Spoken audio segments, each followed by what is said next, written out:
Welcome and welcome back to WhatsApp batch. তো আমি জানি তোমরা সেই ক্লাস 7 এ বল পড়েছো এবং জানি এই বলের 3টে সূত্র যে ছিল না, নিউটনের দেয়া যে 3টে সূত্র, এটা আমাকেও ওই সময় প্রচুর বিব্রত করেছিল এইরকম মতো কিছুটা। এবং আমি মনে করি তোমাদেরকেও হয়তো করে এসেছিল। তো তোমাদের কিন্তু বলেনি এই বলটা কি করে এসেছে, মানে এই টার্নটা এলো, এটা তো সব ঠিক আছে, কিন্তু নিউটন যে সূত্র 3টে পেলো, 3টে কি করে পেলো এরকম জিনিস বলেনি কিন্তু। আজকে কি করব আমরা, তোমাদের এই অধ্যায়টা শুরু করার আগে প্রিভিয়াস কিছু জিনিস তোমাদের হয়তো স্যারকে বলাটা বলেনি, যেখানে পড়েছো বা হয়তো পড়েছে, যে স্যার পড়েছে খুব ভালো করে পড়েছে, আর যে স্যার পড়েনি কোনো ব্যাপার না, আমি তো আছি বলে দেবো। ঠিক আছে, তো আজকে কি করব, এই চ্যাপ্টারে কিছুটা হিস্টোরিক্যাল ফার্স্ট ব্যাকগ্রাউন্ড দেবো, তারপরে নেক্সট ক্লাস থেকে পুরো একদম মানে গড়গড়িয়ে চলতে থাকবে। শুধু আজকের ভিডিওটা একটু ভালো করে দেখো, কারণ এখানে অনেক কিছু জিনিস আমি বলে দিয়েছি। তো যেটা বলছি, হিস্টোরিক্যাল ব্যাকগ্রাউন্ড, এখানে কিন্তু মারাত্মক ভাবে জড়িত আছে অনেক বিজ্ঞানীদের নাম। ঠিক আছে, অতটা মনে রাখতে হবে না, সিম্পলি আছে, আমি ইজি করে দেবো। দেখো, তোমরাও জন্মাওনি, আমিও জন্মাইনি, এমনকি তোমার পরিবারেও কেউ জন্মায়নি। পরিবারের কেউ বলতে হতে পারে তোমার কোনো বলতে পারো পূর্বপুরুষ, হতে পারে। ধরো আজ থেকে, ধরো বলি এটা প্রমাণিত, আজ থেকে 351 বিসি, বিসি মানে জানো, মানে বিফোর ক্রাইস্ট, যীশু খ্রিস্ট জন্মায়নি, ভাবো। তোমরা জন্মানোর দূরের কথা, যীশু খ্রিস্ট জন্মায়নি, তার আগে একজন ভদ্রলোক, নাম অ্যারিস্টটল।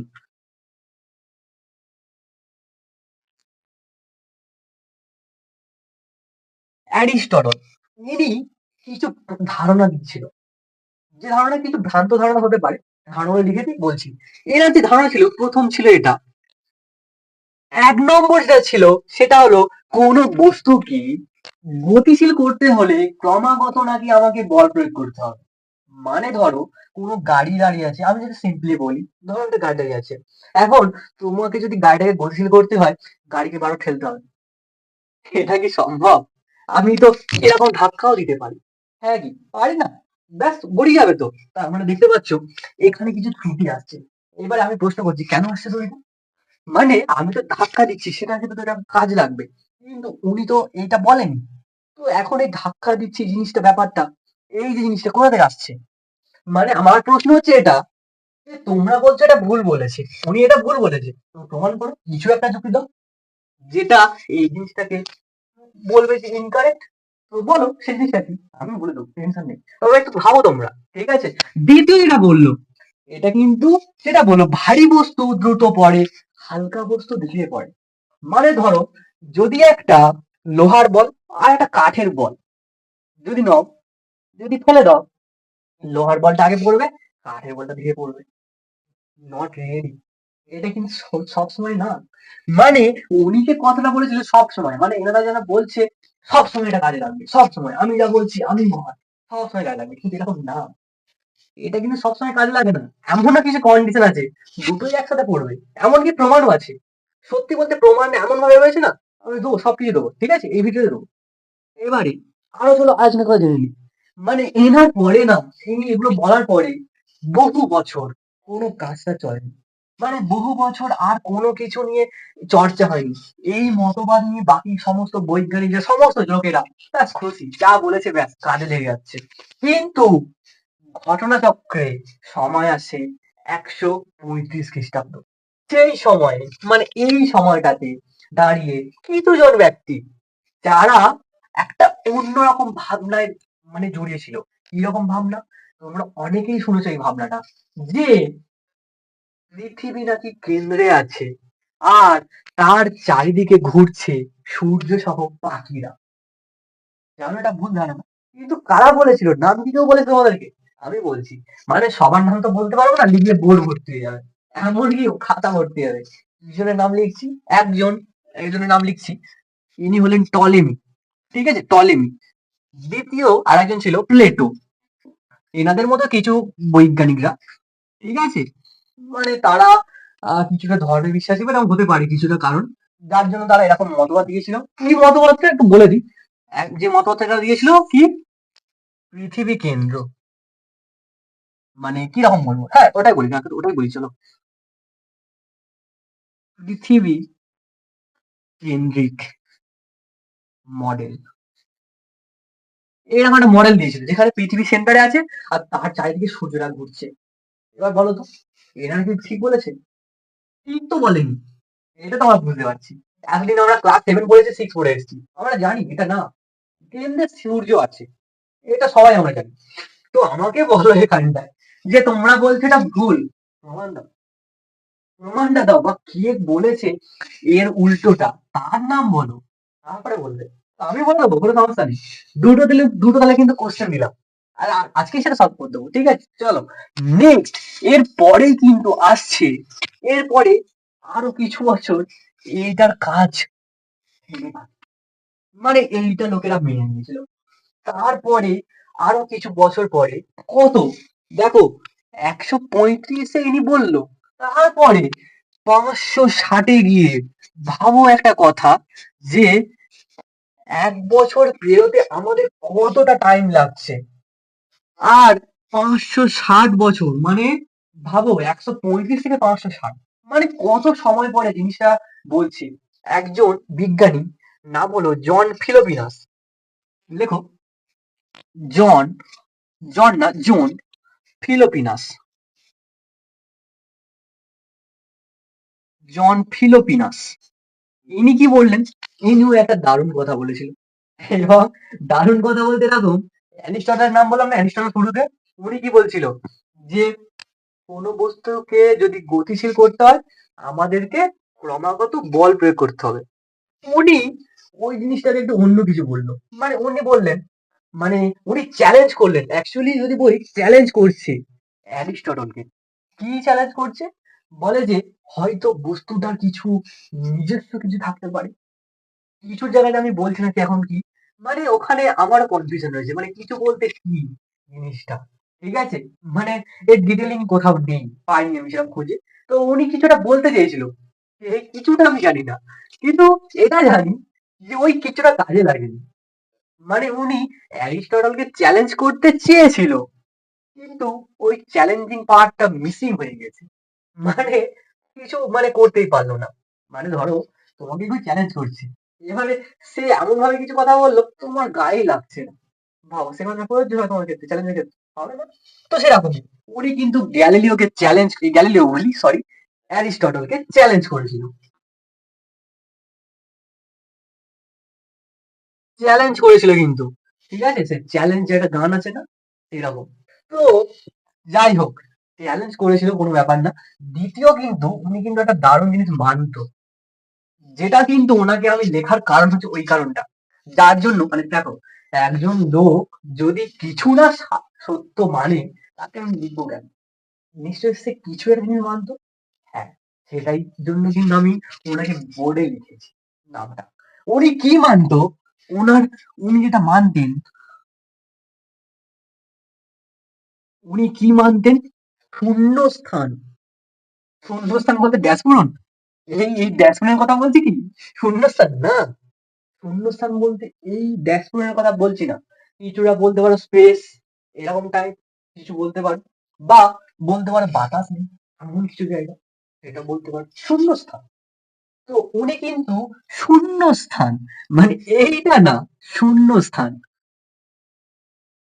নামটার মধ্যে কিন্তু পুরো মানেটা জড়িয়ে রয়েছে। স্থান, একটা স্থান এবং শূন্য কিচ্ছু নেই। গাছপালা টালা হতে পারে কিন্তু বাতাস শূন্য এইরকম কিছু টাইপ। ঠিক আছে? তো এইরকম জিনিস নিয়ে উনি বলছিল। মানে উনি এই জিনিসটা জানতেন যে হ্যাঁ শূন্যস্থান বলে কিছু জিনিস হতে পারে। ঠিক আছে? এবং এই জন্য কিন্তু আমি ওনার নামটা লিখেছি, আদার্স অন্য কোনো কারণ না। তারপরে চলে আসছে সেই মহান ব্যক্তির নাম হলো গ্যালিলিও গ্যালিলি। দীর্ঘ কয়েক বছর এনাদের এই সমস্ত কথা নিয়ে লোকেরা অনেক রকম মতবাদ বা লোকেরা অনেক রকম জিনিস তারা বুঝেছে এবং ভুল বুঝেছে এবং সেটা ভাঙতে আসছে গ্যালিলিও গ্যালিলি। মানে লোকেরা না মানে এক প্রকার কি বলবো এইসব ভুল ভ্রান্তিকর কথাতে জড়িয়ে গিয়ে মানে অন্যরকম পরিস্থিতি হয়েছিল দেশে। আর তখনই আবির্ভাব হয় গ্যালিলিও গ্যালিলি। চলো লেখো কখন উনি আবির্ভাব হলেন মানে আবির্ভূত হলেন। উনি হলেন তোমার 1600 দিকে। এই এত সালের দিকে উনি আবির্ভূত হলেন।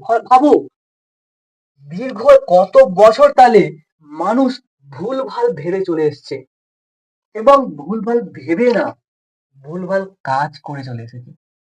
তারপরে ইনি একটা নতুন দিশা দেন, এবং যে দিশা তোমরা সবাই জানো, সেটার একটা আবিষ্কার হলো, আমি টার্মটাও লিখছি, আমি নাম তো লিখি না এখন না, গ্যালিলিও গ্যালিলি। ঠিক আছে, এনার যে মেন আবিষ্কার সেটা হলো দূরবীন। শুনেছো এটা? গ্যালিলি গ্যালিলি তোমার দূরবীন আবিষ্কার করেছিল। হ্যাঁ, নিশ্চয়ই শুনেছো এটা। এইভাবে মানছি। ঠিক আছে, তোমরা তো বলতে পারছো না। ঠিক আছে, হতে পারে, দেখা হবে, কোনো ব্যাপার না, একটা সময় হতে পারে দেখা হয়ে যাবে তোমার সাথে, কখন বলবে।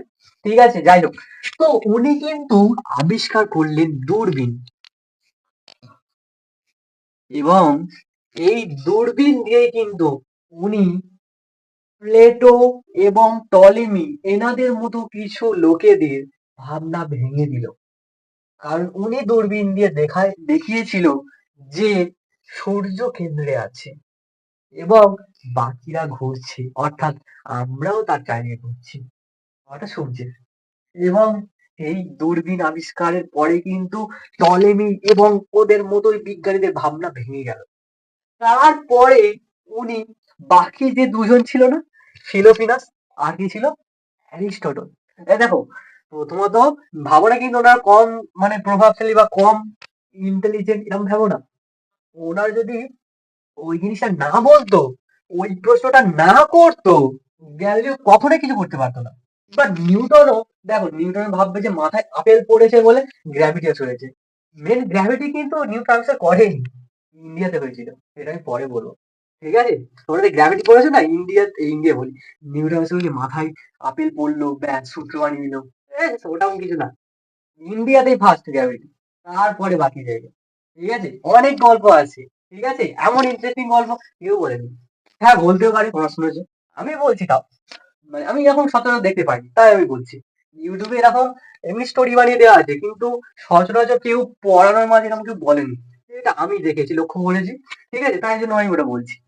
তো এবার যেটা, মানে দূরবীন ব্যবসা হয়ে গেছে, অন্যদের মতো বিজ্ঞানী, ব্যাস, পুরো একদম কাজ খতম। তারপরে আসছি অ্যারিস্টটল আর জন, আহ, তোমার কি বললাম, ফিলোপিনাস, এনারা। আচ্ছা, এনারা যে মতামত দিয়েছিল না, যে ওই একটা বস্তুকে গতিশীল করতে হলে কিছু একটা বল প্রয়োগ করতে হবে বাইরে থেকে, এবং অনবরত করে যেতে হবে, যেটা ইনি একটা টার্ম বললেন, ইনার্সিয়া। ইনার্সিয়া মানে জানো কি? মানে হচ্ছে জড়তা। জড়তা মানে জানো? হয়তো জানতে পারো, কোনো ব্যাপার না, আমি ক্লাসে বলে দেবো, নেক্সট যখন ভিডিও বানাবো জড়তা সম্বন্ধে বলে দেবো। তবে সিম্পলি একটু বলি, জড়তাটা কি, মানে এরকম জিনিস একটু ভেবে রাখো, সংজ্ঞা বলছি না, ভেবে রাখো। ধরো তোমার সামনে কোনো বস্তু থেমে এসছে।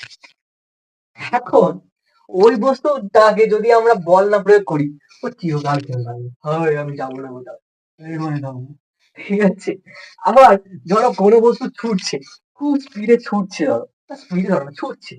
এখন যদি আমি কখনো ওকে না থামাই, ও থামবে না, এমনকি হাঁপাবে না, ভাবো, ছুটেই যাবে, ছুটে যাবে। ঠিক আছে, এরকম ব্যাপার জিনিসটা। তো উনি এই টার্মটা ইউজ করলেন। ঠিক আছে, যেটা কিন্তু তোমার ফিলোপিনাস বা তোমার অ্যারিস্টটল, এনাদের যে প্রথম মতবাদ ছিল, 1 নম্বর, ওটাকে ভেঙে দিল। ঠিক আছে, যেখানে কিন্তু কোনো ফোর্সের কোনো প্রভাব বা ওরকম কিছু বলছেই না, তোমরা অনেক কিছু ভুলভাল করে এসছো। ঠিক আছে, তো এখন থেকে ঠিক করো, যে ঠিক যেখানে পাচ্ছ সেখান থেকে নাও, সংগ্রহ করো ঠিকঠাক, বা পারলে নিজেরাই খোঁজার চেষ্টা করো। এবং খুঁজবে কি করে? তোমাদের কাছে তো কোনো ফোন টোন বা এরকম কিছু নেই। একটা উপায়, যে স্যার কাছে পড়ছো, জ্বালাও স্যারকে। কারণ তোমাদেরকে এই সব প্রশ্নগুলো কিন্তু স্যারকে জ্বালাবে, আর স্যার তবে উত্তর দেবে। মানে কিছু জন আছে খুব, মানে পুরো ছড়িয়ে বলে, মানে তারা বাচ্চারা প্রশ্ন না জিজ্ঞেস করলেও বলে দেয়। ঠিক আছে, আবার কিছু জন আছে, আমি সবাইকে বলছি না, কিছু জন যারা একটুখানি চেপে রাখে। ঠিক আছে, তো তোমরা চেষ্টা করো, এটা চেপে রাখা কিন্তু খুব ভালো কাজ, কিন্তু সবাই পারে না। ঠিক আছে, তোমরা চেষ্টা করো ওই সমস্ত স্যারের কাছ থেকে বের করে নাও সমস্ত কিছু, ঠিক আছে, তবে সে জানতে পারবে, নাহলে কি করে জানবে, ঠিক আছে। তো এবার দেখো, ইনার্সিয়া বলাতেই ব্যাস ওনাদের তত্ত্ব ভেঙে গেল। কিন্তু ওনার আরেকটা দুর্দান্ত এক পরীক্ষা, সেটা হয়েছিল, মানে উনি একটা পরীক্ষা করেছিলেন, ঠিক আছে, আমি পরীক্ষাটা বলছি কি, মানে এই গ্যালিলিও গ্যালিলির দ্বারাই একটা পরীক্ষা হয়েছিল। সেই পরীক্ষাটা করেছিল উনি একটা টাওয়ারে, ইতালিতে অবস্থিত পিসা টাওয়ার, শুনেছো এটা? পিসা টাওয়ার, টাওয়ারটা না কিছুটা হেলানো, মানে টাওয়ারটা যখন বানানো হয়, বানানোর পরে ওটা একটু হেলে গিয়েছিল ওই নিচের মাটির কিছু সমস্যার জন্য, আদার্স কোনো কিছু কারণ না। তবে কি দুর্ঘটনাবশত বা যা বলতে পারো, ও ভাঙেনি, এখনো দাঁড়িয়ে আছে। মানে এটাকে অনেকে হেলানো মেলানো বলে নাকি আমার ঠিক জানা নেই, তবে এরা এটার নাম আমি যেটা শুনেছি, এটার নাম হচ্ছে তোমার পিসা টাওয়ার অফ পিসা, ঠিক আছে, আমি এই নামটা শুনেছি, ঠিক আছে। তো পিসার এই টাওয়ারটাতে গ্যালিলিও কি হয়েছিল জানো, এখানে উঠে গিয়েছিল, গ্যালিলিও উঠে গিয়েছিল, উঠে গিয়ে এনার হাত দিয়ে একটা লোহার বল, ঠিক আছে, এটা লোহার বল, আর একটা কাঠের বল, ধরো এটা কাঠের বল, ঠিক আছে, এই দুটো বলকে একসাথে ফেলেছিল, উপর থেকে একসাথে ফেলেছিল, দেখেছিল, অদ্ভুতভাবে লক্ষ্য করা গিয়েছিল, মানে উনি বলছেন যে উনি লক্ষ্য করেছেন কি, যে দুটো বলই একদম সেম টাইমে নিচে পড়েছে, কেউ আগে আসেনি কেউ পরে আসেনি। তবে হ্যাঁ, তোমরা ভাবছো তাহলে এখানে কি শূন্যস্থান, শূন্যস্থানে কি হয় দেখো তো, মানে শূন্যস্থানে কি হয় একটু যদি বলি, সেখানটা না, মানে দেখো বল যখন পড়ছে, যদি এখানে বাতাস থাকে, বাতাস কি করবে, নিচ থেকে একটা বল প্রয়োগ করবে, যাতে করে ওই বলটা একটু ধীরে পড়বে, বাতাস তো এটাই কাজ করে নাকি। তো উনি যে পরীক্ষা করেছিল তার মানে নিশ্চয়ই এখানটায় শূন্য স্থান ছিল। তো আমরা ধরতে পারি পৃথিবীতে এরকম শূন্যস্থান বলতে তো এমন কোনো জায়গা আমাদের জানা নেই, বা ওখানে তো ওরকম বাতাস তো আছে, শূন্যস্থান না। কিন্তু এফেক্টিভ ভাবে দেখা গেছে বল দুটো একসাথে পড়েছে, ঠিক আছে। তো এই পরীক্ষাটা অনেকটা বলতে পারো বিজ্ঞানের পাতাতে, মানে এটা ছড়িয়ে যাওয়ার মতো পরীক্ষা ছিল, যেখানে এই পরীক্ষার দ্বারা অ্যারিস্টটলের সেকেন্ড মতবাদ ভেঙে গিয়েছিল। এবং এটার পরে গ্যালিলিওর এই জিনিসটাকে অনেকে ভাবছে ব্যাস ভুলভাল বলছে, একসাথে কখন পড়বে, বাতাস তো একটা ঊর্ধ্বমুখী বল প্রয়োগ করবে, একসাথে পড়বে না, এরকম অনেকে ভাবছিল। কিন্তু রিসেন্টলি তোমার 1970 বলি, 71, 1971 মানে 1971 এত সালের দিকে, এখনো লোকটা কিন্তু বেঁচে আছে, আমেরিকার যখন অ্যাপেলো, অ্যাপোলো তোমার 15, ঠিক আছে, অ্যাপোলো 15, এটাকে যখন তোমার চন্দ্রযান অভিযানে পাঠানো হয়, এবং যিনি গিয়েছিল ডেভিড স্কট, ঠিক আছে, ডেভিড স্কট, বেশ, হাতের লেখাও খুব দুর্দান্ত ভাবে বাজে হয়ে যাচ্ছে, ডেভিড স্কট, ইনি একটা এক্সপেরিমেন্ট করেছিল, চাঁদে গিয়ে ভাবো, দেখো চাঁদ তো বাতাস নেই, তার মানে শূন্যস্থান। আর গ্যালিলিও যেটা পৃথিবীতে করেছিল, উনি ভাবছিল গ্যালিলিও হয়তো ভুল করেছে, মানে ভুল করেছে এটা ভাবেনি কিন্তু, মানে প্রমাণ করার চেষ্টা করছে যে হয়তো ভুল হতে পারে। কিন্তু দেখা গেল উনি কি করেছে জানো, উনি চাঁদে গিয়ে চাঁদের মাটিতে দাঁড়িয়ে, ওনার মানে চাঁদের মাটিতে ধরো উনি দাঁড়িয়ে আছে এরকম ভাবে, গায়ে স্পেস স্যুট সব পরা আছে, ধরো এরকম দাঁড়িয়ে আছে, এবারে এবারে দুটো জিনিস ফেলেছিল, দুটো জিনিস কি, একটা হাতুড়ি ফেলেছিল, ঠিক আছে, একটা হাতুড়ি, আর একটা পালক, একটা পালক, পালক কেমন না করে বাবা, এই ধরো বুঝে নাও, ঠিক আছে, এটা হচ্ছে একটা হাতুড়ি, এটা হচ্ছে পালক, উনি একসাথে ধরলো, একসাথে ধরলো, ধরে ফেলে দিল, এরম না, ফেলে দিল, ছেড়ে দিল, দেখা গেল গ্যালিলিও ঠিকই বলেছে, শূন্য স্থানে দুটো একই সাথে পড়েছে নিচে, এখান থেকে কিন্তু গ্যালিলিওর যে কথাটা প্রমাণ হয়ে গেল। এবং তোমাদের কিন্তু মাঝে আমি নিউটনের কথা এখনো বলিনি কিন্তু, গ্যালিলিও যে ওই প্রমাণটা দিয়েছিল না, ওই যে পিসা টাওয়ারে ওই জিনিসটা, ওটা দেওয়ার পরে এবং ইনার্সিয়া ধারণা দেওয়ার পরে, ইনার্সিয়া ধারণা দিল, তারপরে আমাদের চেনা পরিচিত মহান বলতে মানে বলতেই হবে, উনি নাম কি? Isaac Newton. আইজ্যাক না, আইজ্যাক বলে উচ্চারণটা, ঠিক আছে? তবে লেখাটা বর্গীয় দেওয়া হয় বাংলাতে, ঠিক আছে? Isaac Newton. তো আইজ্যাক নিউটন কত তারিখ জানো? তারিখটা নেই তোমার 1680 এর দিকে, মানে 1600 দিকে গ্যালিলি ওইসব কথা বলে দিয়েছে, তারপরে অনেক রকম কাজটা চলেছে। তারপরে 1680-তে গিয়ে তোমাদের যে তিনটে সূত্র এতদিন ধরে মাথাকে পোকার মতো মানে খুলে খুলে খেয়েছে এবং এই রকম অবস্থা করেছিল, ঠিক আছে? তো সেই তিনটে সূত্র কিন্তু উনি লঞ্চ করেছিল এই সালের দিকে। 1 নম্বর, 2 নম্বর, 3 নম্বর, তিনটে গতি সূত্র। এবং তোমরা ভাবতেই পারছো না আমি এবারে কি বলতে চলেছি। 1 নম্বর সূত্রটা পেয়েছিল গ্যালিলিওর ধারণা থেকে। 2 নম্বর সূত্র, 3 নম্বর কোথা থেকে পেয়েছিল নেক্সট ক্লাসে জানবে। আজকের জন্য এতটা। যদি ভালো লাগে কি করবে? কিছু করতে হবে না, ভালো করে পড়ো, পড়লে যথেষ্ট হবে। আমার জন্য সেটাই ভালো হবে, ঠিক আছে? তো নেক্সট ক্লাসে দেখতে থাকো। আমি হচ্ছে এই চ্যাপ্টারের পুরো আমার চেষ্টা করছি যে তোমাদেরকে সলিউশন দিয়ে দেবো, ঠিক আছে, কোশ্চেন লিখে। যাই হোক, এতক্ষণ যা বললাম নিশ্চয়ই বুঝতে পেরেছি, এরকম আশা নিয়ে। আজকের জন্য বাই।